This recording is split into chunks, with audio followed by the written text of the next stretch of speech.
Okay, good afternoon. The time is now 3:30. I call to order the meeting of the Ways and Means Committee. A copy of the agenda for this meeting may be found on the county website under the tab for the legislature. Please silence your phones, and at this time, please rise for the pledge of allegiance. I pledge allegiance to the flag of the United States of America, and to the republic for which it stands, one nation, under God, indivisible, with liberty and justice for all. We're gonna have roll call, please. Benson. Here. Cheney. Here. Leon. Here. Luhan. Present. Donald. Here. Padu. Here. Gonzalez. Here. Eller. Here. 8 present. Okay, very good. So number one on the agenda, we have Richard Golden, County Attorney. With letter A, request to approve the release of the county's interest in and to certain deed sale parcels to the previous owners of record. A final list will be submitted at the legislative meeting. Request number 274. Can I have a motion? So please? moved. Second. Thank you, Mr. Chairman. I will fill in for Mr. Golden for 1A. This is a team request for 3 parcels. Title that people paid for the auction. I understand someone just came in and paid a 4th one. Someone find us this morning, so that will probably be on. It's on our list. Oh, okay. So I would ask that pursuant to local law 2010, we move to authorize us to have the judgment date. Any questions? Okay, could you describe the Windsor parcel that's owned by Tilcon? What goes on that property? All I know is it's on the county website, picture of a manufacturing facility, property class 710 manufacturer. The full market value is quite high, about $1 million. They purchased it from Yonkers Contracting Company, and Tulsa does a lot of materials type stuff. I don't know what exactly they use this particular property for, but I don't know how it came to be that they missed payments, but someone came in and paid, so it's pretty good. Thank you. I was just gonna, address, what's the address?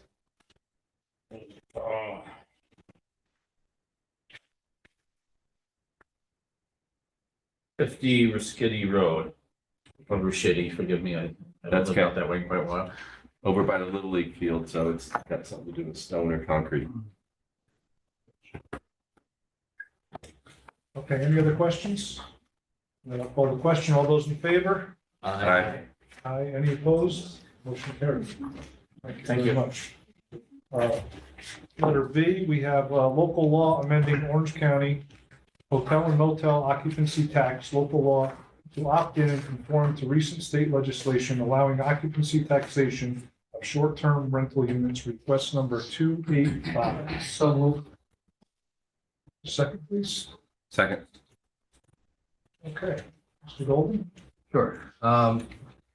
Earlier this year, the state passed a new law that allowed for amendments to existing hotel, motel occupancy tax laws to include within such taxation short-term rental units.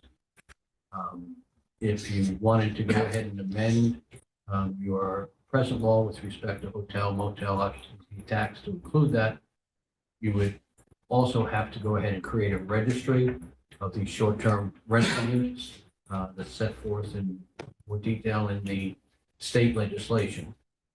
Basically, every county was automatically opted in to allow this to happen, except if they specifically opted out.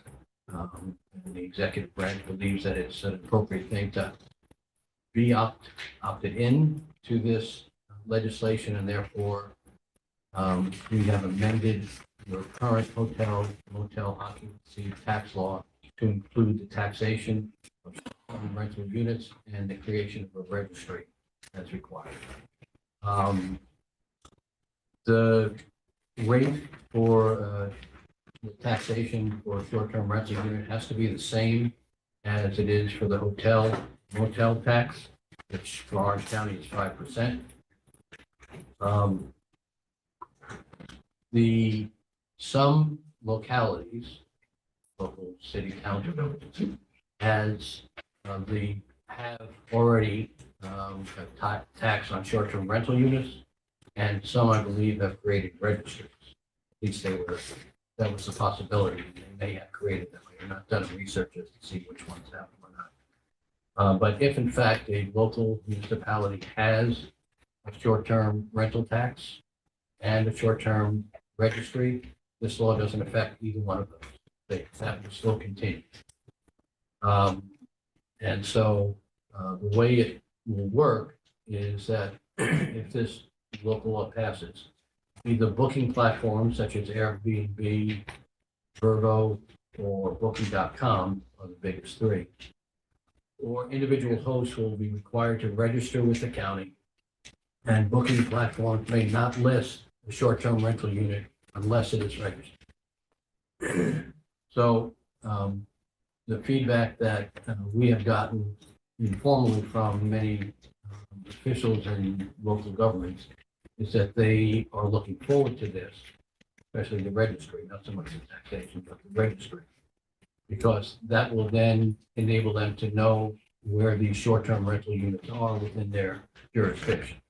Because many municipalities believe that they're operating, they don't know whether or not they're operating unless they get a complaint from a neighbor, which is normally how it arises. But once they're notified, because it'll be published on the registry, then they can go ahead and either do their local zoning enforcement to stop that from happening if they don't want it there, or they can amend their local zoning to allow short-term rental units in various places in their municipality. There are safety requirements that are required by state law, as well as the state law dealing with short-term rental units as to what safety equipment they need. And when somebody registers, they will be required to self-attest that they are in compliance with that. The enforcement aspects for those safety issues are, as it is today, and enforcement of any kind of safety issues in the state building codes is the responsibility of local building inspectors. So they will have the authority to go in and make sure, especially when they know where they are, to go in and do inspections to make sure that these short-term rental units are in compliance with all state regulations. We have a RFP that's being prepared to have an outside company actually prepare the registry, force it, publish it as required by state law. It requires, which is why a lot of local municipalities haven't done registries, is that other than some self-reporting by Airbnb, that we don't know where any of these short-term rentals are, other than scouring the internet and trying to figure out who's advertising, both as to booking platforms as well as to individual hosts.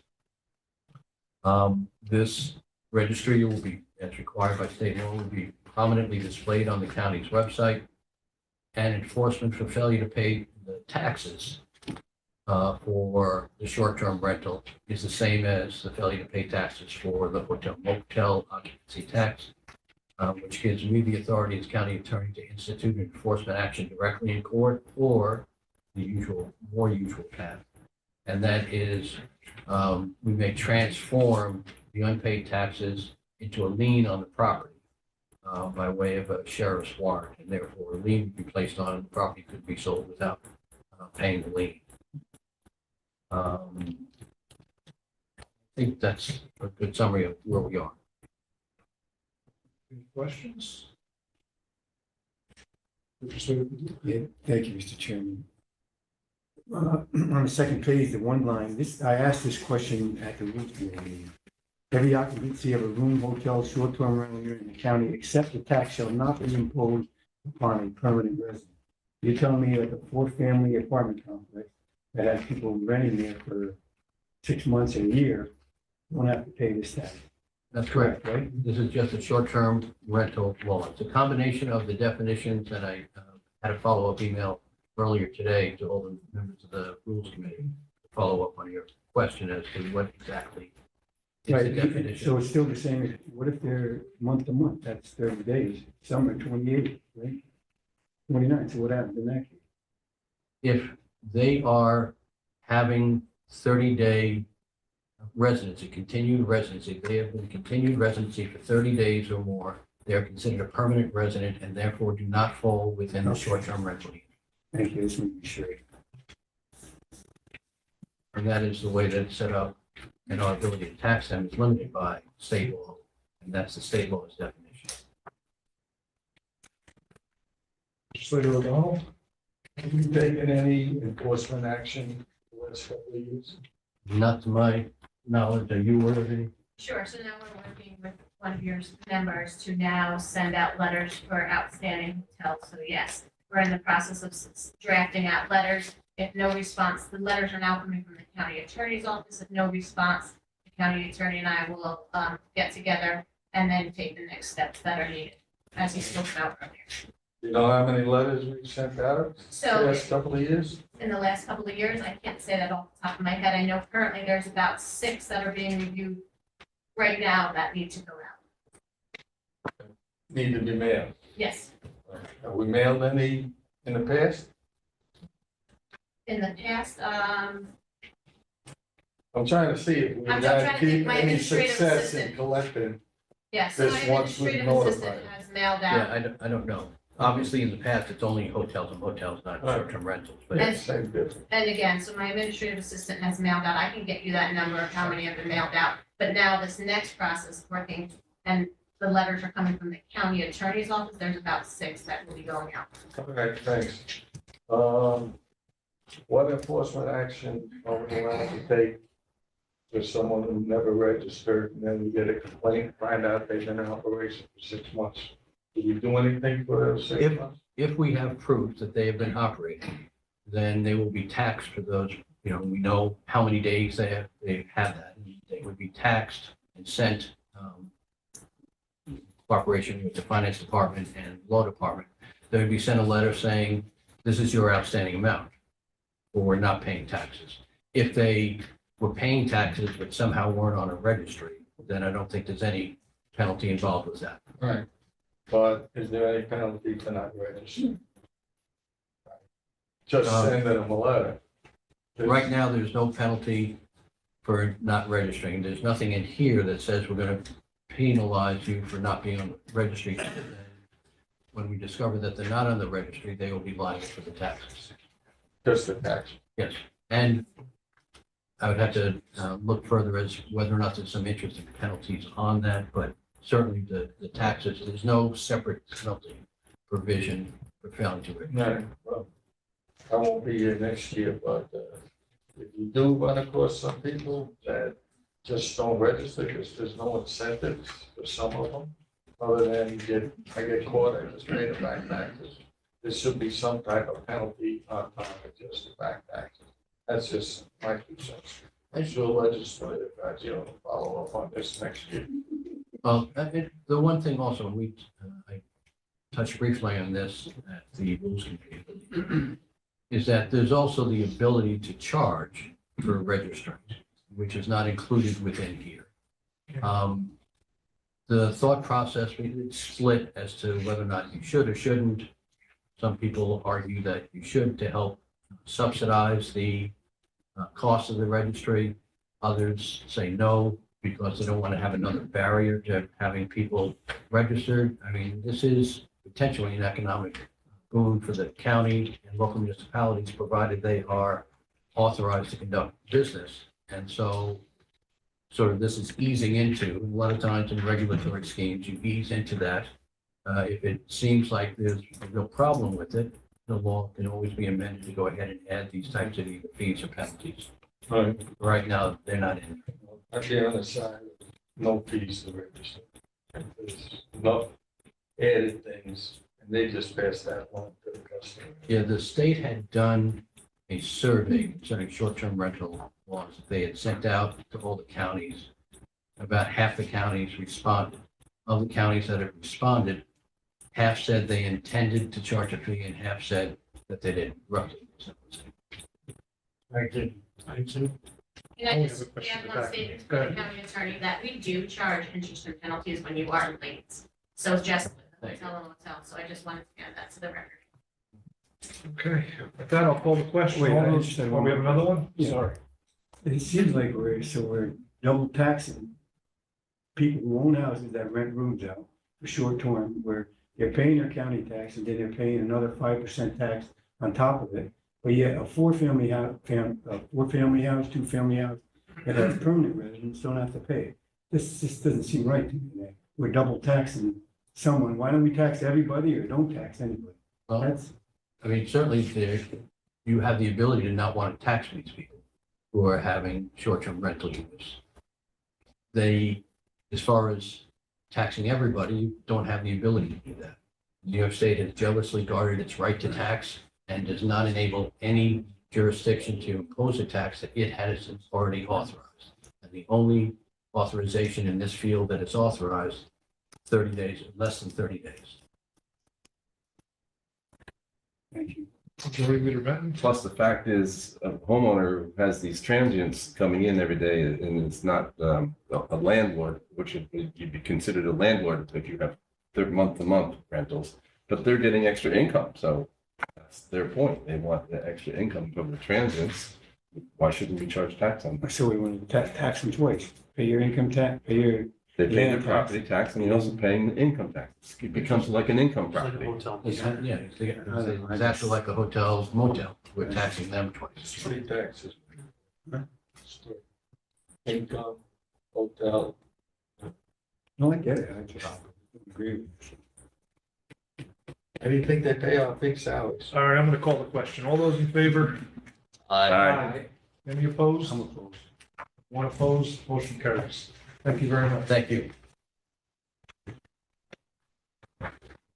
Okay, next up, we have Valley View. Here. We have a request supplemental appropriation for the design development phase to replace the wastewater treatment plant. The existing wastewater treatment plant aging infrastructure, 1957, requires replacement to meet current and future regulatory compliance. This project was not proposed in the capital plan for 2025. Upon approval, a new capital project will be created. $1,537,340, bonding, request number 266. Second. Okay, Thank you. If you turn to page 3 of your packet, you'll see a detailed listing of what costs we're looking for approval to fund today. So we're looking for 49,120 for additional service increase to capacity. This new design and development, the capacity has been increased to support Valley View as well as the Orange County Jail and Emergency Service Center. The design and development phase is $65,680. Construction document service phase another $371,140. Construction service phase is $1 million. And additional service increase capacity and speedy permits modifications is 49, bringing us to the total being requested today. questions from the committee? We can do this extensively. What's the design plan size? We're doubling the capacity of the current plant from 125,000 gallons a day to 250,000 gallons a day. And 250,000 is enough to also include in the jail and emergency services? That's correct. under The the the current design engineer has done those calculations, yes. I think that's part of the package. It does not include any additional capacity to cover the continuing care The program plant is for the being, property.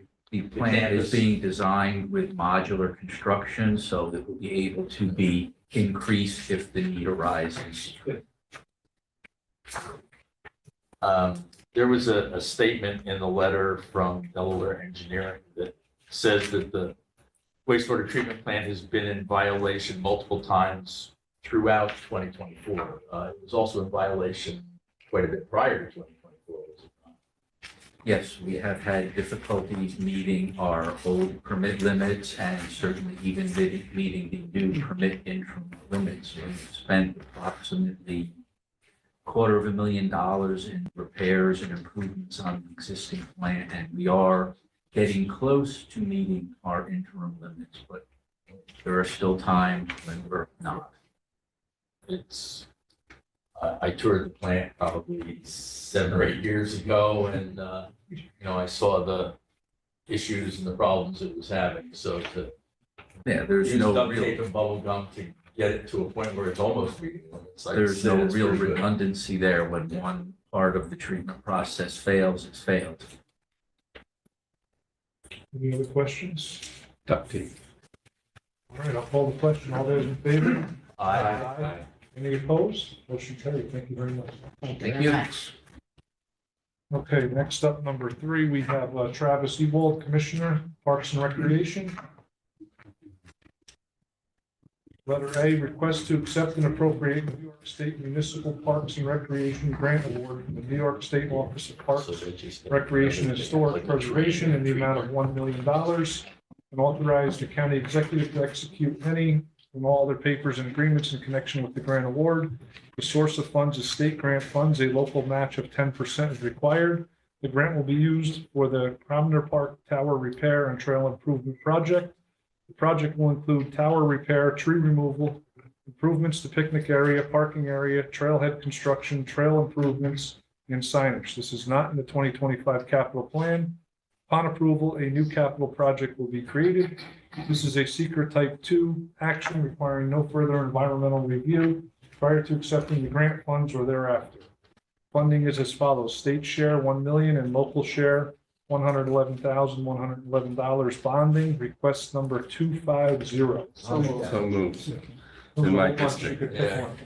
My district. Benton and Chain. I'm closer. Okay. Thank you. Working with the planning department, we were able to secure $1 million grant from New York State. This request is to accept that grant and also to establish the capital project, including the required 10% match for this tower repair and improvements project. Any questions from the committee? Majority Leader? No questions. I'd just like to compliment Travis. I know he's applied for this before and just didn't make it, but he was told to submit again because you're this close and probably was going to get it the next time, and they did. So I want to thank you for all you've done. Great job. Thank you. Yeah, we're really excited about this. So it'll be a good project. Very good. Okay. All those in favor? Aye. Any opposed? Motion carried. Okay, letter B, request supplemental appropriation to the capital project budget for the design and rehabilitation of the bridge for the connection to Colony's unique area at Plum Point, the Plum Point Lane in New Windsor. This project has not been approved under the 2025 capital plan. Upon approval, a new capital project will be created. The design and rehabilitation of the bridge, being a replacement of structure in kind on the same site, is determined to be a type 2 seeker action as defined in New York, section 617.5, requiring no further environmental review, $900,000. Request number 260. So moved. So moved. I got Second. Benton and Fagione. Got a little early now. I should just move from the beginning. I should be penalized for jumping. Okay. Thank you. This request is to establish a capital project to repair the Plum Point Bridge, which is the only access to the Plum Point and the Calvisi parks. The bridge was damaged in the very end of August of 2024 with a arson incident. And we've been working with a consultant who was able to do an inspection. They had to get permits from the CSX Railroad to get on site to inspect the underneath of the bridge structure. And unfortunately, the bridge was not able to be reopened as we initially thought it would be able to be with reduced load rating. All repairs are being made. So this capital will be for the design and also for the repairs that need to be made to the damaged wooden piers under the bridge. Any questions? I just have one. So who actually owns the bridge? That's a good question. The county doesn't own the bridge or actually the property there. We just manage it. We believe that CSX owns the bridge, but both the CSX and New York State, who owns the property, have disputed that. And at this point, in order to get the park back open, the fastest way forward is for us to handle the project, and we'll see where it all lands after that. County attorney?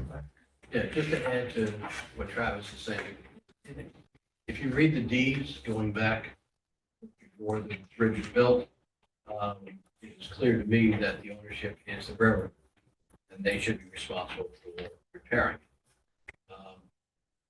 Railroad is not going to do that. They don't care about the bridge. They just soon not have it there.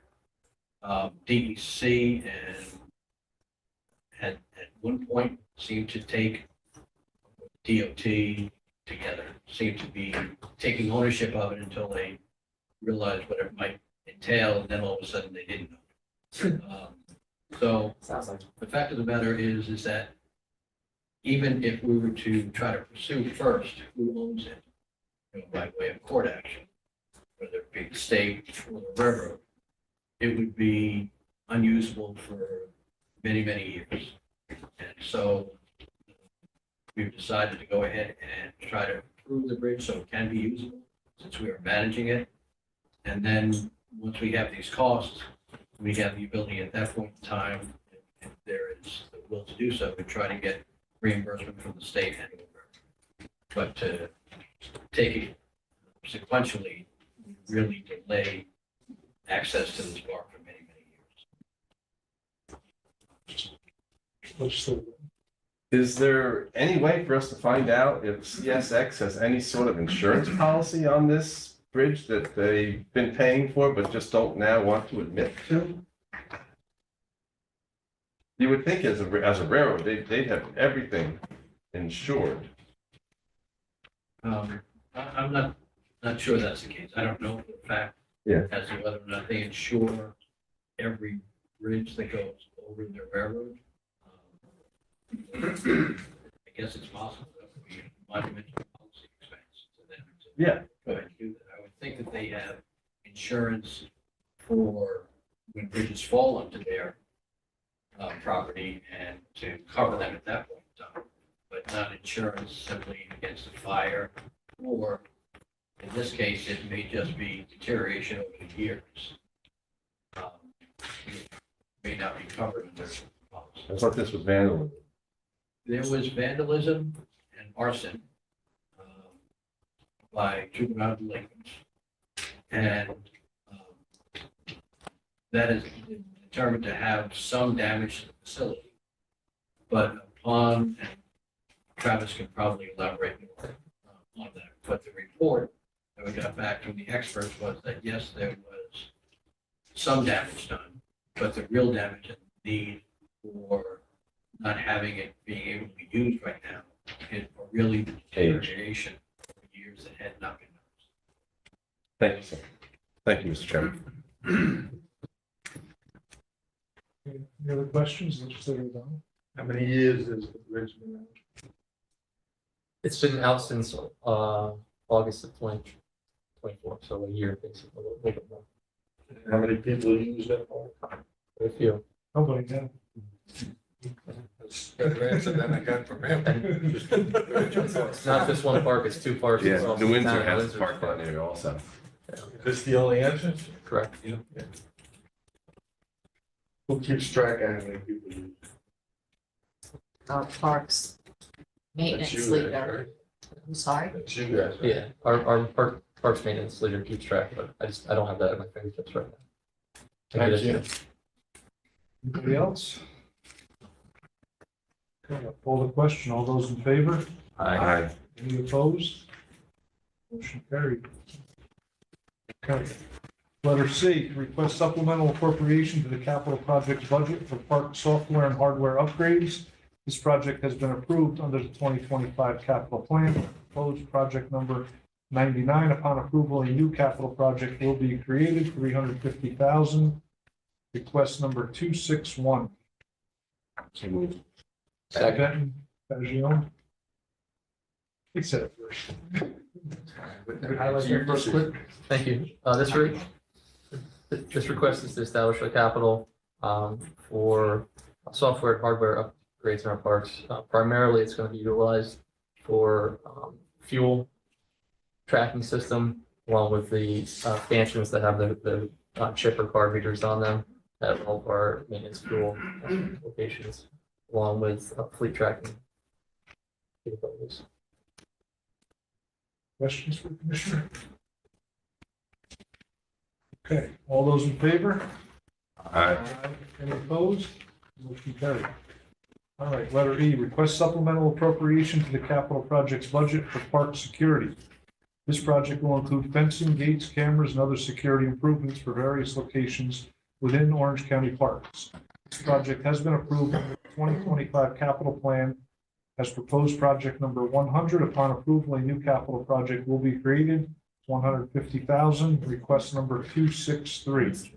Glad we didn't do D yet. Yeah, Oh, okay, we'll go back up to D. And we'll do this one first. Second. Luhan and Ravella.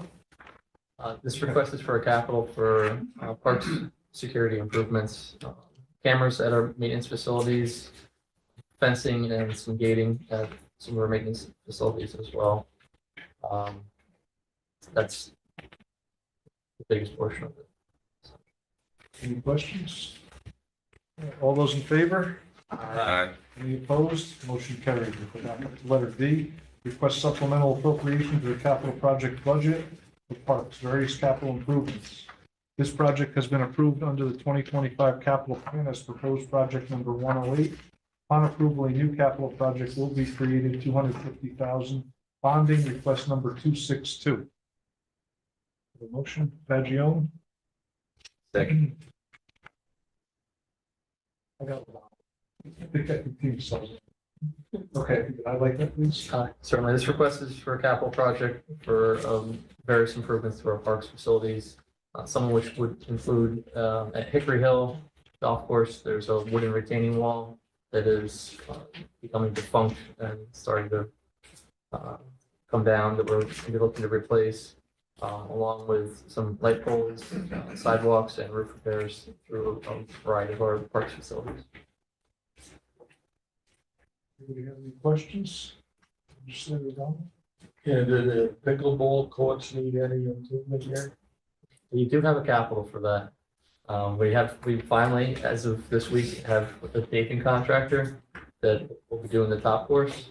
So we've been scheduling that, and we will be bringing that to completion. It's been a tough. We got significantly delayed on that because the contractor who was supposed to pave it at the very end of last year did a subpar job on the projects leading up to that. We did not want to have them surface those courts the way they were paving, and our non-highway paving contract got delayed coming out this year. You'll be happy it won't be in next year. Absolutely. We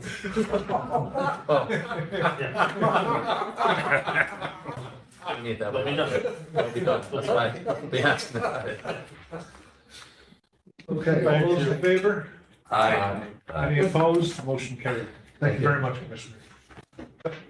Okay, next up, we have Eric Benega, Commissioner, Department of Public Works, Robert Gray, Deputy Commissioner. Zerwin, your second. Okay, letter A, request supplemental appropriation to the 2025 Orange County budget for the Orange County Department of Public Works, Environmental Facilities and Services. Funds are needed due to the increased solid waste and recycling tonnage and increases in hauling expenses. $1,334,815, request number 288. So moved.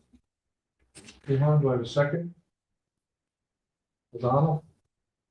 These guys got quiet. Nobody wants to haul anything. Okay, Commissioner? thank you. In years past, we've had to come back for some reasons where we budget based on projections and estimates from years in the past, how much tonnage we're gonna have for recycling and for solid waste. And then our expense line items sometimes come short of what we budgeted, so if the tonnage is higher than we originally projected, then we need to come in to increase those expense line items. So this is mainly for three reasons: increasing the tonnage, mostly for single stream recycling, and increasing the cost of the hauling for single stream recycling, as well as increasing cost for hauling for MSW. So it's basically, we budget a certain amount, and then when we got some bids in, or based on the market, we had increased costs on the hauling costs to get those things out of our facility. So you see those throughout the year, some price changes that have come through. One big piece of clarification I want to make, because when you see the $1.386 million, that's just the expense. So it doesn't incorporate the revenue that comes in from those items. In all, we project it's about $156,000 shortfall in the budget overall. So we don't want to scare anybody with a big $1.4 million number there. So really, it's just going to cost a little bit, $156,000 roughly more, based on the projections to the end of the year. Thank you for clarifying that. Any other questions from the committee? Legislator Revella? Just a question about revenue. Are the revenues up? Is that covering the costs?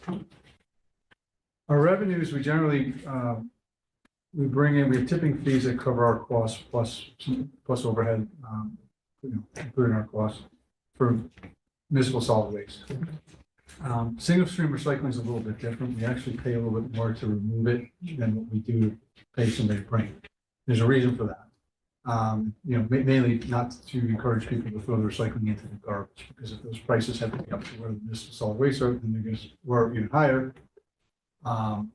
Then they're just going to say, well, it's cheaper for me to throw it in the garbage. I'm just going to hide that. Again, we don't want to run into those issues, and we also run into, if we start to do that. I mean, Erwin could tell you that the DEC kind of gets on us. They want to make sure that we're doing our due diligence to encourage the recycling programs. Fortunately, over the past several years, because of things globally in the market with recycling, we used to get paid to take it. It was worth money if all would take it to pay us. Then it was worth nothing. It was then prices skyrocketed from there. So we're paying, I think, over $120 a ton or so now to get rid of it. So is that right? 120? Yeah.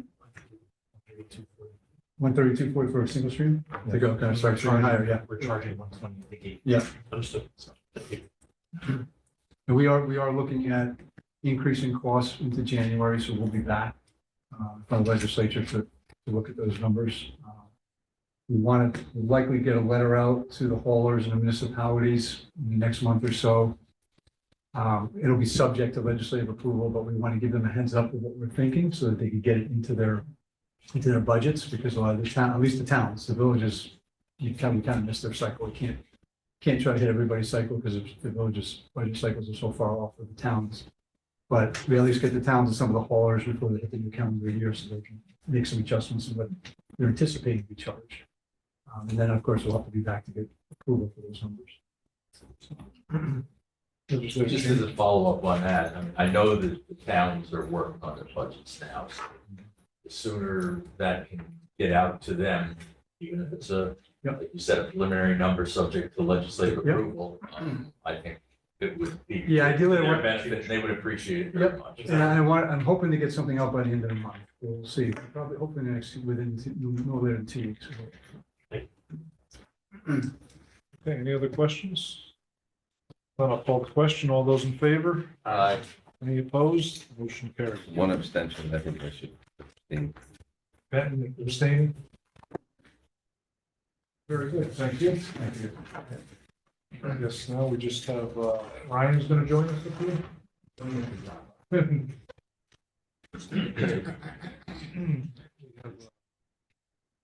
Request supplemental appropriation to the capital projects budget for the Bauman Bridge replacement in the town of Lemon Grove. This project has been approved under the 2025 capital plan as proposed project number 49. Upon approval, the funds will increase existing capital project number 466. This is a type 2 action under seeker requiring no further environmental review.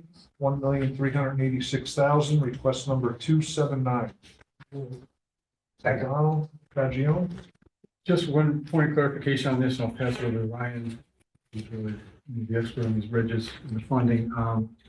There isn't, we believe to be an error on this agenda is not a type 2 action, it's an unlisted action. On the physical services agenda, see on there that we'll be coming in tomorrow. I know meetings are kind of flip-flop this time around. We'll be coming in tomorrow to request the neg deck with the EAF, that's what that's All right. submitted, so As noted. just to make that correction. I'll amend it as noted by. Can you just read that amendment, please? It's, since it's a bond issue, I just want to make sure the county attorney's good with the language. Yeah, there's to change, just from a type 2 action to an unlisted action under the secret process.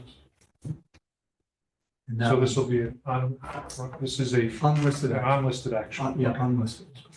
Chairman, so we need to make a motion on this. I'll move that. I'll make a motion, a second, by at least change the words type 2 action to Unlisted. unlisted Change action. And it will also remove the fact that on the agenda says. Commissioner, no- 1 second. 1 second. I think, Rick has a comment. Why was it changed from type 2 to unlisted?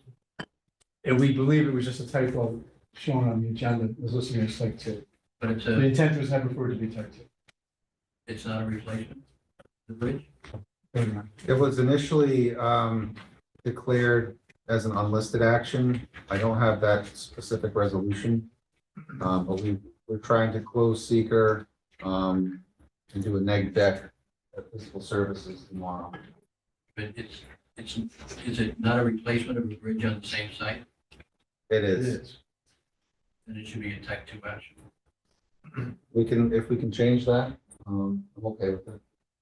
If it says it's a replacement project, Do we know? even if it's a large replacement, but if it's a replacement project on the same site that is a type 2 seeker action, no further environmental review need to be done. Otherwise, if it's not on the same site, for instance, you've enlarged it and it now goes off the site, then that might be an unlisted action, but which the legislature would have to do negative declaration of the environmental assessment form, and do a negative declaration before they could vote on funding it at the regular meeting. But if it's on the same site and it's a replacement, then it's going to be a type 2 action. Okay. So, So we need to go back to our original motion. and to clarify that maybe, my understanding is the reason is that this project dates back and originally started out as an unlisted action. Correct. Correct? For whatever reason, we're not particularly clear on that. Correct. Yeah, so this started out as an unlisted action. The legislature declared its intent to assume lead agency. Since that time, we've determined there is no property acquisition, so it is on the same site. So it could be declared a type 2 action. Yeah, you We'll can just- change the type 2 when it's clear that it should probably be classified as something different than originally classified. Okay. Going in a type 2, going to an unlisted or a type 1. But it may have been, and I don't recall this, but it may have been that it was originally thought to go off-site, needed property acquisition for the replacement, that then would take it out of the type 2 action because it's no longer on the same site. Okay. But if now you're doing it on the same site, then the appropriate designation of the state is type 2, which makes it easier for everyone. Mr. O'Donnell, can you remove your second? Mr. Cheney? Yeah. I'll go back to the first motion. And then tomorrow, in our physical services, we'll have a summer discussion, which will have an item here to revise. So. All right, thanks, Eric. Any other discussion? Call the question, all those in favor? Any opposed? Motion carried. Are we okay? Just got that clear? Yes. Okay. We'll go on to letter C.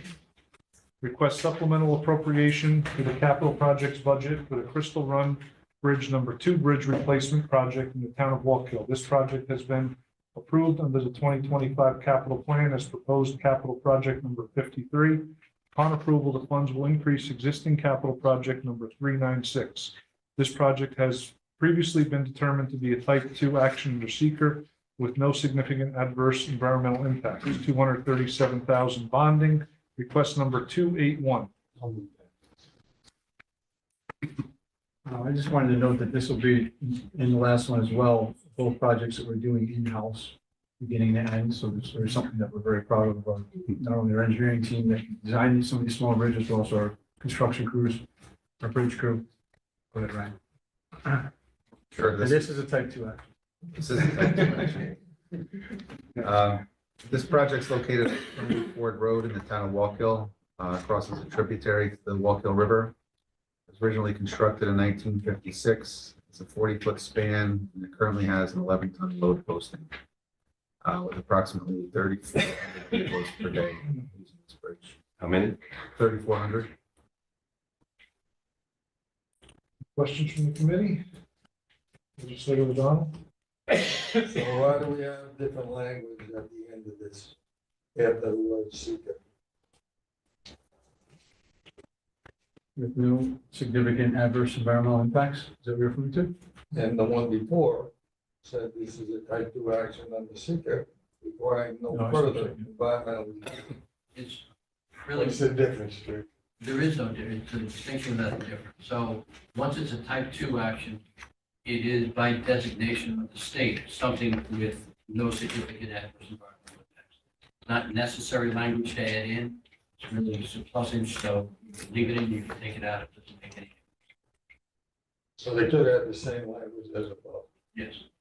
But adding that language is not incorrect, because rather than you making a determination, it's no significant adverse environmental impact, the state has already done so by designating this type of project.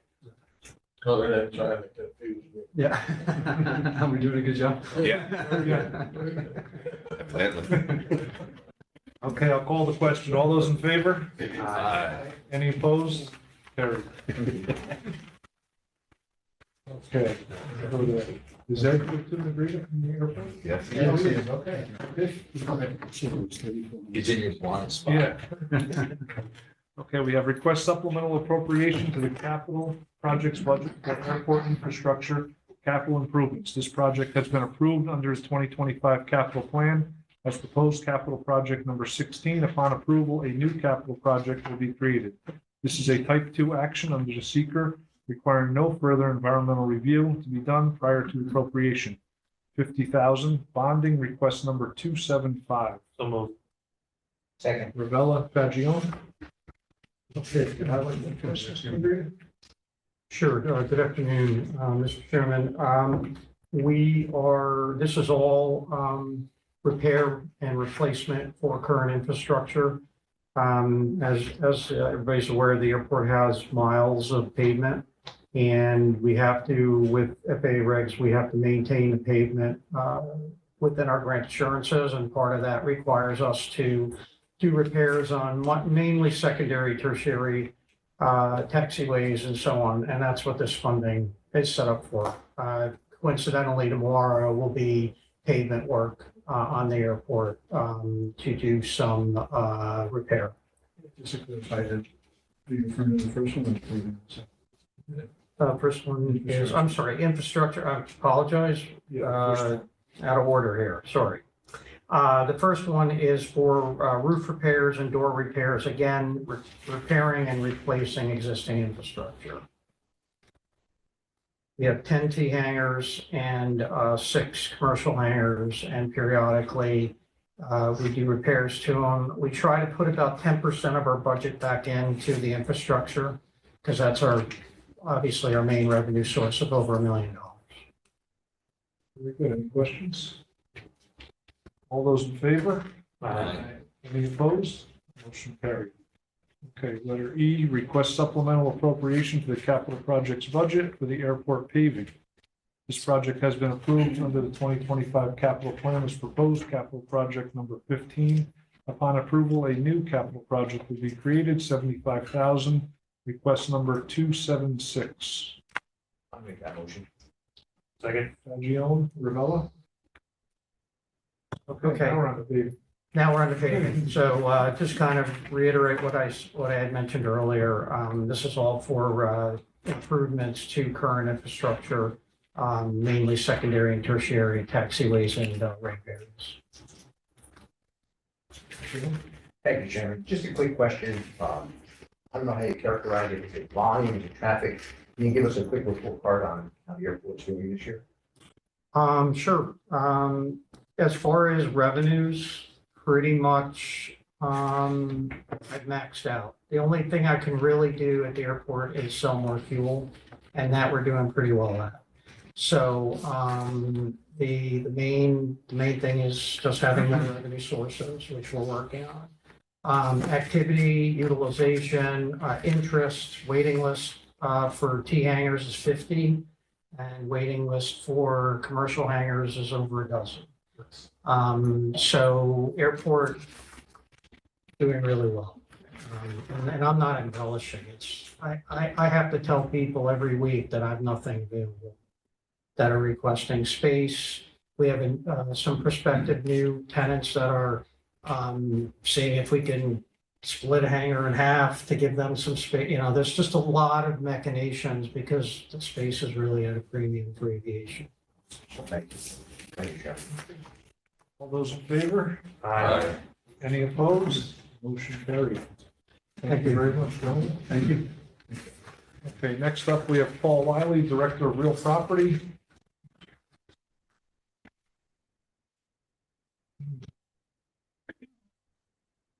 Okay, letter A, request to allow an easement across county-owned property for a proposed underground electric service along Rosewood Lane for a new 4-lot residential subdivision. The county-owned property is in the town of Cornwall, section 29, block 1, lot 12, which is in the northeastern end of the future Stony Monk Rail Trail.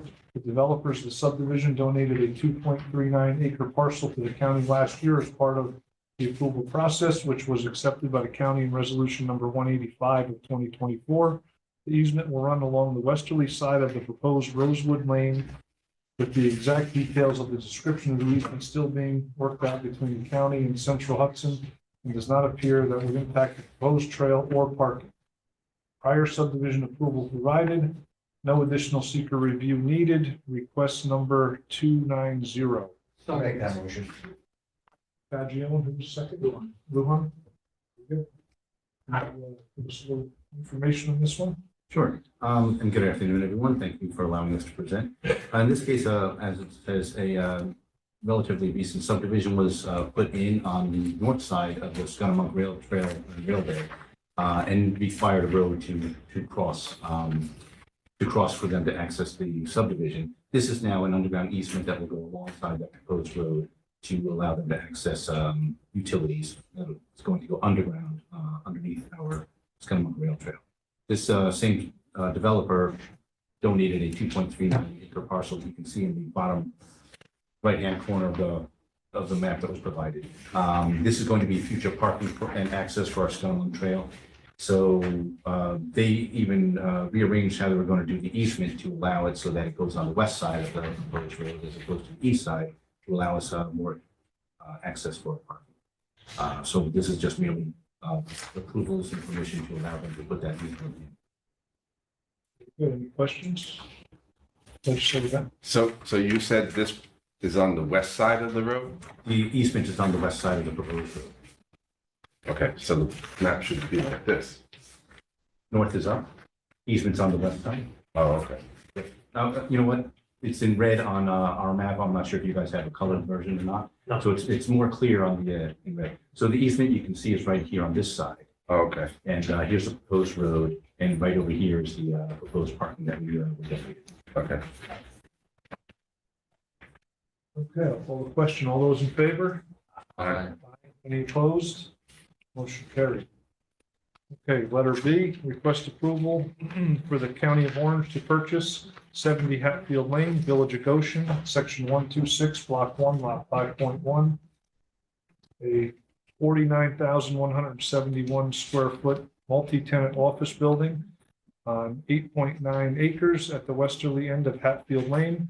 Acquiring the property would allow the county to relocate departments currently renting at 30 and 40 Matthew Street in Goshen, which need much work. The county would be purchased in the property would be purchased in the amount of 6.9 million using unassigned fund balance. Request number 291. So. Second. Luhan, Fagione. Recuse. Ravella's going to recuse himself. Okay. And because of the nature of this potential purchase, we do not have a signed contract with the owners at this point. It is a verbal agreement and we have a signed letter of our intent to purchase the property. May I request that we go into executive session so that we can discuss this privately? If we have any questions from the committee, does anyone in the committee have any questions? I'll make a motion to go into Okay. executive. Need a motion under Public Officers Law, Section 105H, acquisition of real property. Second. No, someone has to make. the I did. motion. Oh, Okay, got it. Lee made the motion. Gwen? Luhan. All those in favor? Aye. Aye. Okay, we're going to go into executive session. We will be back momentarily.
Okay, we will resume the meeting with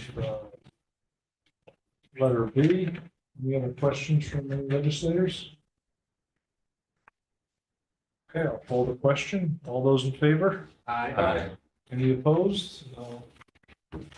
Donald opposed? Motion carried. Thank you very much. Thank you. I'll get it to you in a minute. Okay, next up, we have Kerry Gallagher, Commissioner of Finance, and Andrew Concanon, Deputy Commissioner, for a sales tax update. Okay, give us the good news, Commissioner. Sure, yes, you stated, it's a good month. So for the month of September, the good news is we're slowly starting to move in the right direction. As the last 3 payments we received were over plan. For the month of September, we are 4.58 over plan or $1.2 million. Another positive note is that the receipts at this time last year were 2 million over that. Now that the hurdle is that we still have to continue to fill the void. We are still $7.2 million under projected plan. But again, as I stated last month, this is a great time of year in Orange County. Tourism is booming. The weather has been cooperating. It's a lagging indicator. So we hope that we are able to go farther into correcting this figure, this shortage. Thank you. Any questions? Committee? Comments? Encourage everyone to be generous this Christmas. It's very true. And as you can see, if you've been to the stores lately, that holiday shopping is already starting a month earlier for that reason. It's literally a month earlier. Shop local. Okay, if there's any questions, thank you very much. You're welcome. Have a good day. Okay, next up, I think we have Jennifer Joy here for a budget update. Jennifer Joy from Budget, going in for Deb and Dina to go over the budget status report as of August 2025. Everybody should have a copy of that. Overall revenues 2025 to 2024, there is a deficit of 11.9 million. The taxation has been posted. State aid 2025 to 2024, there is a surplus of 5 million. Health increased 14.5 million, mostly in early intervention and preschool. Contracted mental health decreased 1.8 million. DSS decreased 4.6 million. Planning decreased 3 million. Federal aid 2025 to 2024, there's a deficit of 11.5 million. DSS decreased 10.1 million. Other revenue, 2025 to 2024, there's a deficit of 5.9 million, 2.3 decrease in sales tax. And what Carrie just mentioned, the sales tax is getting better, a little bit better.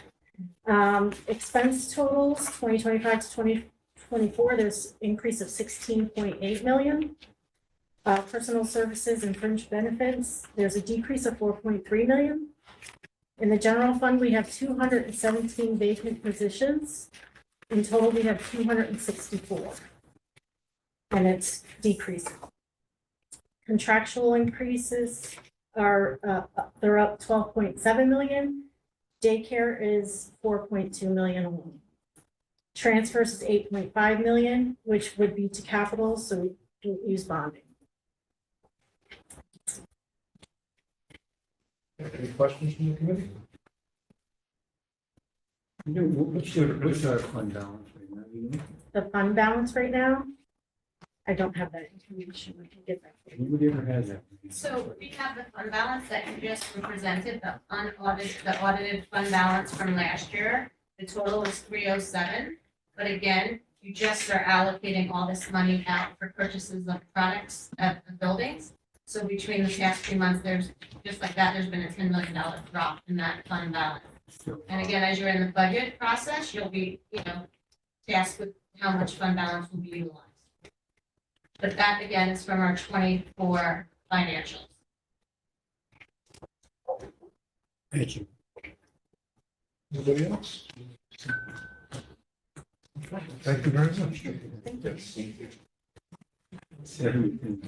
Okay, next up, we have to set Set a date for the public hearing for 2026 Orange County budget, 10/22/2025 at 5 PM. Can I have a motion, please? Second. Luhan, Fagion? Okay, any questions on that? Everybody good? All those in favor? Aye. Aye, motion carried. The desk is clear. Can I have a motion to adjourn? Second. Luhan, Cheney, all in favor? Aye. Thank you very much. Meeting adjourned. Good job, Mike.